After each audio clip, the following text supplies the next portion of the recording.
सभी मधेजवार, थकान तो नहीं हुई है? पक्का कोई नहीं थका है? बीच में से आवाज आ रही थी कि राजकुमार जी तुम संघर्ष करो, हम तुम्हारे साथ हैं। मैं मेरी बात शुरू करूं, मैं जिस दिन से पैदा हुआ हूं और समझदार हुआ उस दिन से खुद के लिए, परिवार के लिए और कॉलेज राजनीति में आने के बाद समाज के लिए संघर्ष करता आ रहा हूं। और जब तक ये सांसें रहेगी, ये संघर्ष जारी रहेगा। और आप जैसे साथियों का विश्वास, आप जैसे साथियों का जो हमारे प्रति आशा उम्मीद है, ये उम्मीदें और आशा विश्वास मुझे और मेरे जैसे साथियों को और ताकतवर बनाने का काम करती है।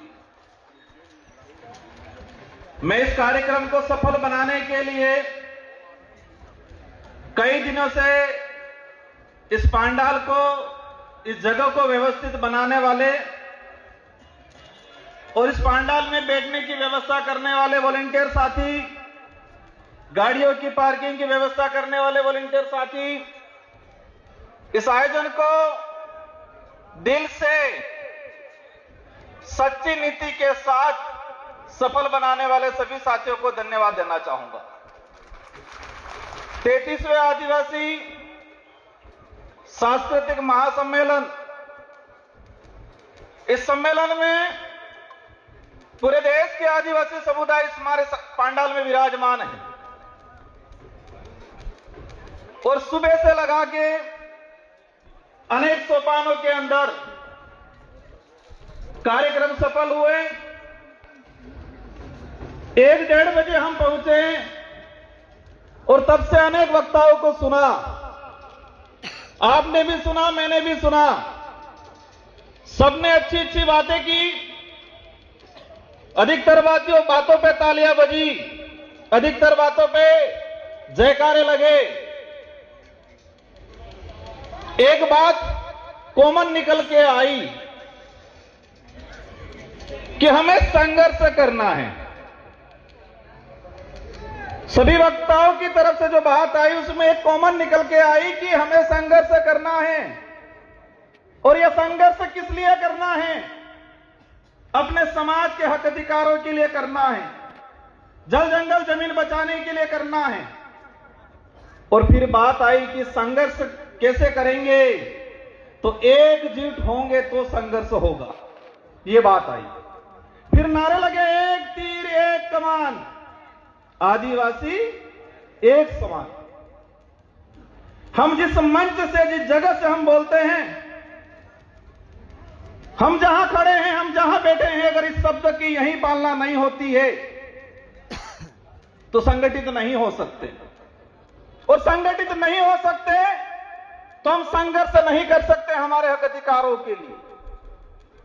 साथियों, इस देश के अंदर 2011 की जनगणना के हिसाब से 140 करोड़ के आसपास पॉपुलेशन है।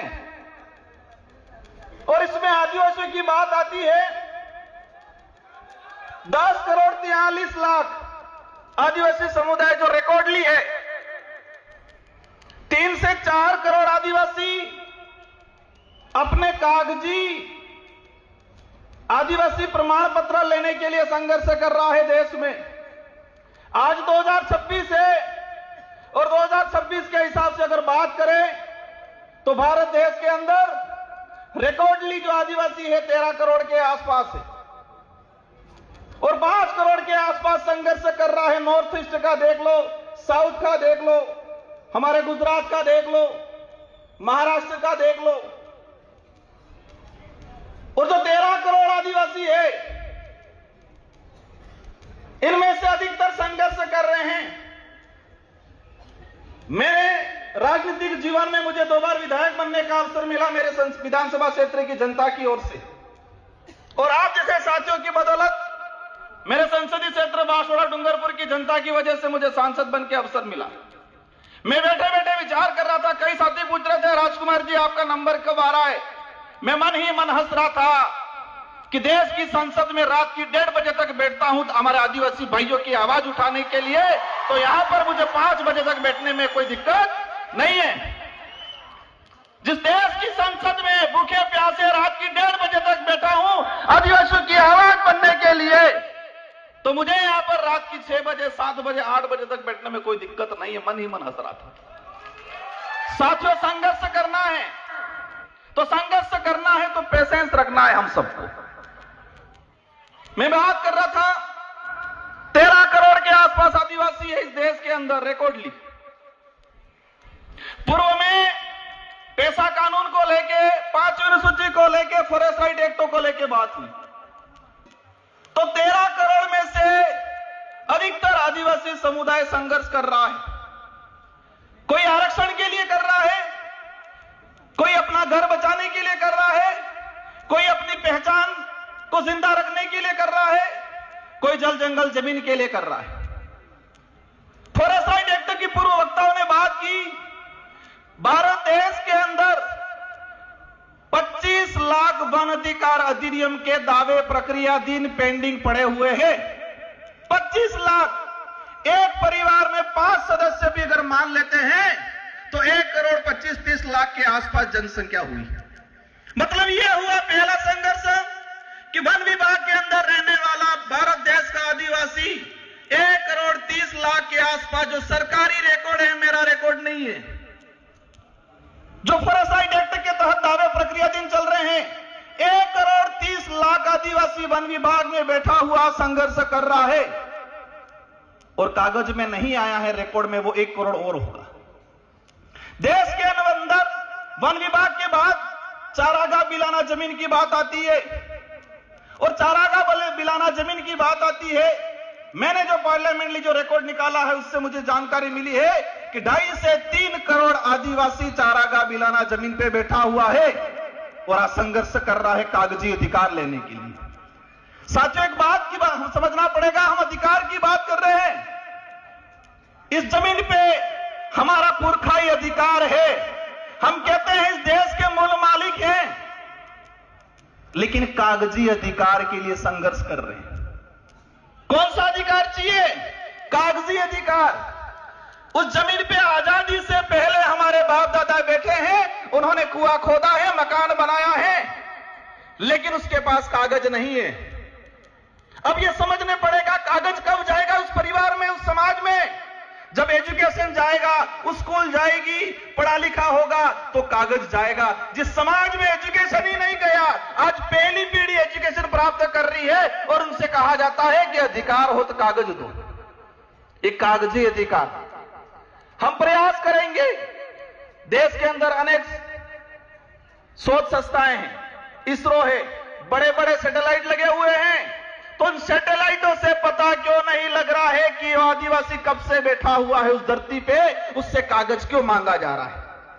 यह आदिवासियों को गुमराह करने का तरीका है, बिजी रखने का तरीका है।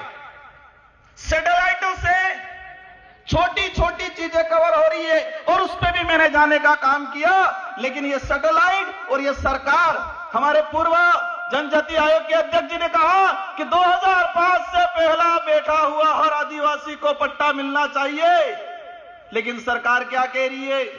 सैटेलाइट से देखेंगे, जिसका मकान है उसको देंगे। और हमारा मकान क्या छत वाला रहता है कि झोपड़ी वाला रहता है? यह सैटेलाइट, यह सरकार है झोपड़ी वाला जो मकान है, हमारा केलूपोस मकान है, जो हमारा कुआं है, उसको मकान नहीं मान रही है। जो 4 दीवारी बनी हुई है, जिसकी छत लगी हुई है, उसी को वो मकान मान रहे हैं। अगर इस स्थिति में हमारे अध्यक्ष जी अगर कह के जाते हैं, क्या हमें मिलेगा पट्टा? आज देश के अंदर जो स्थिति, इसके अलावा क्या बटे? इनसे ज्यादा तो लड़ रहे धर्मों में, पार्टियों में। कोई हिंदू बन गया, कोई ईसाई बन गया, कोई बौद्ध बन गया, कोई जैन बन गया, कोई मुस्लिम बन गया। पूर्व वक्ता ने वो कहा था कि आपस में ही लड़ रहे हैं, और मेरा जहां तक आकलन है, अगर हम नहीं समझे तो ये लड़ाई और तेज होने वाली है। जिस तरह मणिपुर में हुआ, इसी तरह छत्तीसगढ़ में हो रहा है। आज एक चीज हमने देखी, देश के अंदर छोटी सी कुछ घटना हो जाती है, हाहाकार मच जाता है, मीडिया हो, सरकार हो, न्यायालय हो, कोर्ट हो, संज्ञान ले लेती है। लेकिन आज भारत देश के अंदर पिछले 1.5 साल में 300 से 400 आदिवासी नक्सलाइट के नाम से मारे गए, इस पे किसी ने संज्ञान क्यों नहीं लिया? इस पे यहां पर भी बात नहीं हो रही है। हम कह रहे हैं एक तीर एक कमान, तो क्या छत्तीसगढ़, झारखंड, उड़ीसा वाले आदिवासी एक तीर एक कमान के अंदर नहीं आते हैं? सलमा जूडो चला 2005 से 2008 तक छत्तीसगढ़, झारखंड के अंदर। मैंने पार्लियामेंट में क्वेश्चन लगाया, सरकार को पूछा कि सलमा जूडो चला अभियान, कितने आदिवासी मरे? सरकार कह रही है हमारे पास कोई फेंकता आंकड़ा नहीं है। इंसान मरा है, भारत देश का नागरिक मरा है, और सरकार कह रही है कि हमारे पास पूर्ण कोई आंकड़ा नहीं है। हजारों बहन बेटियों के साथ बलात्कार हुए थे सलमा जूडो में। उस समय भी अभियान यही चला था, नक्सली उन्मूलन। आज भी अभियान चलाया जा रहा है, नक्सली उन्मूलन। अगर नक्सली उन्मूलन होना था 2005 से 8 तक सलमा जूडो चला, तब क्यों नहीं हुआ? आज अभी चला रहा है।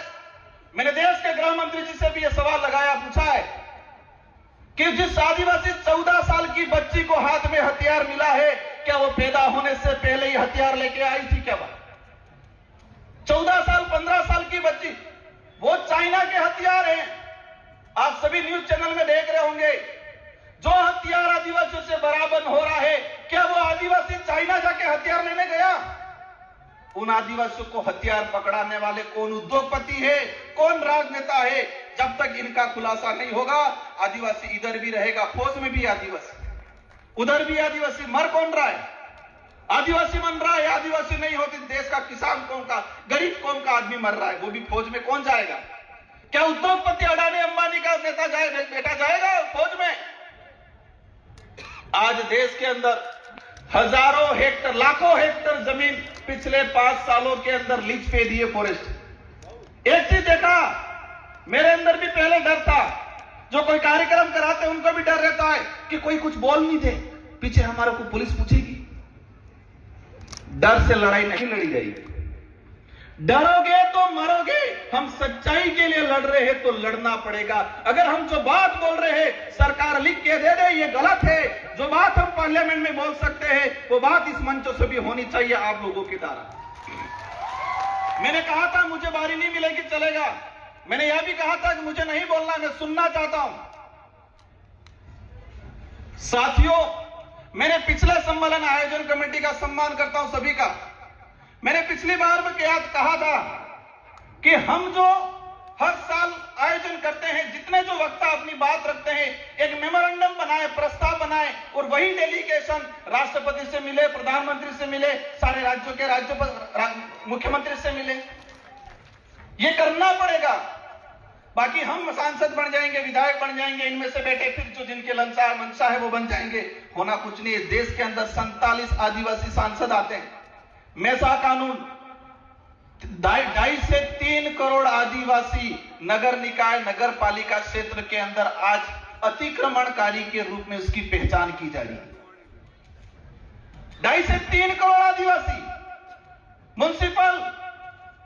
म्युनिसिपल एक्ट शेड्यूल्ड एरिया के अंदर स्पष्ट कहा गया है, और इसका मैंने पार्लियामेंट में 2001 से। साथियों, एक बात का जानना आज कि देश की संसद को भी देखा है, राजस्थान की विधानसभा को भी देखा है, लेकिन हर कानून आता है, जिस बजट सत्र में आता है उसी बजट सत्र में पास हो जाता है। लेकिन आदिवासियों के कानून 20-20 साल हो गए, 25-25 साल हो गए संसद में आने के बावजूद भी रुके हुए।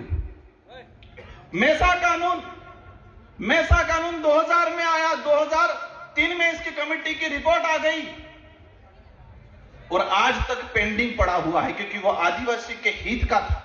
मेसा कानून आता तो शहरीकरण के इलाके में जो आदिवासी रह रहा है उसको विशेष राइट मिलते, उसकी जमीन रिजर्व हो जाती। मैं समझता हूं समय काफी हो गया है। इस कार्यक्रम में हजारों किलोमीटर से दूर से आए लोग, कोई 300-400 किलोमीटर से दूर से आए, कोई अमीर परिवार वाला नहीं आए इस पंडाल में, सभी गरीब परिवार से आए हुए लोग। क्योंकि अमीर तो आरक्षण ले लिया, नेता बन गया, अधिकारी बन गया, अपनी मस्ती में आधुनिक सुख सुविधाओं को संभोग करने में मस्त है। सारे ऐसे नहीं होंगे, 10% हैं हमारे बीच में अधिकारी कर्मचारी आए हुए, इनका सम्मान करता हूं मैं। लेकिन अधिकतर रिजर्वेशन का लाभ लेके हुए घर पे बैठे हुए। इस पांडाल में मजदूरी करने वाला भाई आया हुआ है। और ये बात भी समझना भाइयों, आजादी की लड़ाई देख लो, अंग्रेजों से लड़े हो, मुगलों से लड़े हो, राजा रजवाड़ों से लड़े हो, उनसे लड़ाई किसने लड़ी है? आदिवासी ने लड़ी है। और आदिवासी में भी किसने लड़ी है? जो गरीब था उसी ने लड़ी है भाइयों। बिरसा मुंडा को हम याद करते हैं, वो गरीब परिवार से थे। संविधान सभा में जयपाल सिंह मुंडा ने बात रखी थी। और एक बात सबको जानना पड़ेगा कि संविधान सभा में अगर जयपाल सिंह मुंडा नहीं होते, 1875 का जो अधिनियम है, जो हमारे प्रावधान थे, जो 1950 के संविधान के अंदर सम्मिलित नहीं होते, वो जयपाल सिंह मुंडा को आज हम भूलते जा रहे हैं। साथियों, बातें अनेक हैं, लेकिन मेरी 2 से 3 बातें आपसे अपील है। अधिकतर सरकार पे भरोसे मत रहिए, सरकार को मजबूर करिए कि वो हमारे भरोसे रहे। उल्टा करना है। हम सरकार के भरोसे नहीं, सरकार समय आने पर लोकतांत्रिक जो व्यवस्था है उस दौरान हमारे भरोसे बैठे, ये तय करना है। वो कैसे करना है आप समझ जाओ। और एक चीज देखी मैंने, 13 करोड़ के आसपास आदिवासी है, इसमें से 29 राज्य हैं। और 29 राज्य में सबसे ज्यादा आदिवासी की संख्या किस राज्य में है? सबसे ज्यादा आदिवासी संगठन किस राज्य में है? सबसे ज्यादा आदिवासी ST reserve MLA seat, MP seat किस राज्य में है? सबसे ज्यादा अत्याचार, भेदभाव, एट्रोसिटी, जल जंगल जमीन से उजाड़ा किस राज्य में हो रहा है? मैंने कुछ नहीं बोला है, आधों ने बोला है, आधे चुप है, कंफ्यूज है। वो आप सवाल ढूंढते रहना। और सबसे ज्यादा आदिवासी संगठन किस राज्य में बने हुए? इस देश में एक ट्रेंड चल रहा है अभी, उस ट्रेंड को भी समझना है।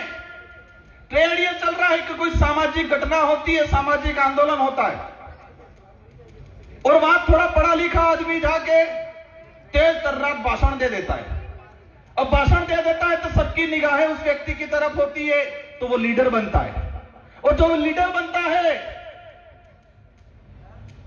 तो मनुवादी सोच के बनी हुई पार्टियां उसका शिकार करती है। क्या करती है? शिकार करती है। पहले भावतोल करती है, और भावतोल में नहीं जमता है तो वो शिकार करती है। ये हो रहा है। मैं किस राज्य में, किस देश में, किस समाज में हो रहा नहीं, लेकिन यही ट्रेंड चल रहा है कि कहीं सामाजिक एक्टिविटीज हुआ, कहीं एट्रोसिटी हुआ, कहीं जल जंगल जमीन की बात हुई, 50-100-500 लोग इकट्ठे हुए, 1-2 नेता जाएंगे, वहां भाषण देंगे जोरदार, उनकी वैल्यू बढ़ेगी। और राष्ट्रीय पार्टियां बनी बनाई लीडर को खरीदने का काम करती है। अगर वो नहीं खरीदा जाएगा तो वो जेल की सलाखों के पीछे होगा। अब आपको तय करना है। ये बड़ी विडंबना है। कहोगे राजकुमार रोज तो कह रहा है ऐसा करना भी है, और फिर कह रहे कि ऐसा नहीं भी करना है। ये कंफ्यूजन है। ये बड़ी विडंबना है कि हमें सही व्यक्ति को, सही विचारधारा को कैसे चॉइस करना, ये आप पे छोड़ के जाना चाह रहा हूं। हमें विवेकशील बनना है, सोचने समझने की शक्ति डेवलप करनी है। यह बात जरूर है कि आदिवासी समुदाय बोला है, लेकिन इस समुदाय को कुछ लोग उस बोलेपन का फायदा उठाते हैं। और अंतिम में एक बात कहना चाहूंगा कि मेरे लिए तब सुनोगे आप, मेरा साथ तब दोगे, मैं सही नीति पे चलूंगा, सही बात के लिए लड़ूंगा। मेरी कथनी और करनी में अंतर आएगा, उस दिन राजकुमार रोज की भी नहीं सुनी जाएगी। देश के अनेक संगठन हैं। आदिवासी एकता परिषद पे पूरे देश के आदिवासियों की निगाहें हैं। इस पांडाल में लाखों लोग हैं, लेकिन करोड़ों लोग यूट्यूब के माध्यम से घर बैठे हुए आदिवासी एकता परिषद के कार्यक्रम को आज देख रहे हैं। वो हमारा अध्ययन कर रहे हैं। मेरा अनुरोध है, इस छवि को बरकरार रखना, यह कारवां बढ़ना चाहिए। हमें स्वच्छ सही नीति से इस संगठन को चलाना है। मैं एक आदिवासी समुदाय का एक मामूली आदमी होने के नाते मेरा हमेशा सहयोग रहेगा। विचारधारा उद्देश्य कुछ हो सकते हैं अलग, लेकिन आदिवासी समुदाय के हक अधिकार उनको एकजुट करने की बात आएगी, राजकुमार रोज खड़ा रहेगा। लेकिन मेरा हाथ जोड़ के अनुरोध है कि कथनी और करनी में अंतर मत आने देना, नीति सही रखना। अगर नीति में मेरी और कथनी करनी में, मेरा उदाहरण ले लेता हूं, फर्क आ गया, समाज आज कारवा है, लेकिन नीति और करनी और कथनी में अंतर आ गया, पीछे कोई नहीं मिलेगा कुछ समय बाद। इस बात को ध्यान रखना सभी। समाज को जरूरत है। समाज हर बार ठगा गया है, हर व्यक्ति से ठगा गया है, हर संगठन से ठगा गया है। हम प्रयास करते हैं, हम सबको मिलकर प्रयास करना है, क्योंकि एक बार कोई लीडर बनता है और वो कोई गड़बड़ कर देता है, समाज ठगा हुआ महसूस करता है। कोई संगठन बनता है, उस संगठन से आस लगती है, अगर वो संगठन कथनी और करनी में अंतर कर देगा तो समाज ठगा हुआ महसूस करेगा। भाइयों, आजादी के बाद से हजारों बार आदिवासी समाज ठगा हुआ है, व्यक्तियों के द्वारा, संगठनों के द्वारा। हम प्रयास करो, आप ज्यादा कुछ नहीं कर पाओगे चलेगा, लेकिन कथनी और करनी में अंतर मत आने देना और सही नीति से, निष्पक्ष नीति से हमें आगे बढ़ना है। इन्हीं शब्दों के साथ आप सबको धन्यवाद, आभार। जय जोहार, जय भारत, जय बिल प्रदेश, जय संविधान। एक तीर एक कमान, एक तीर एक कमान, इस नारे की भावना है, इसको जिंदा रखना। जय जोहार।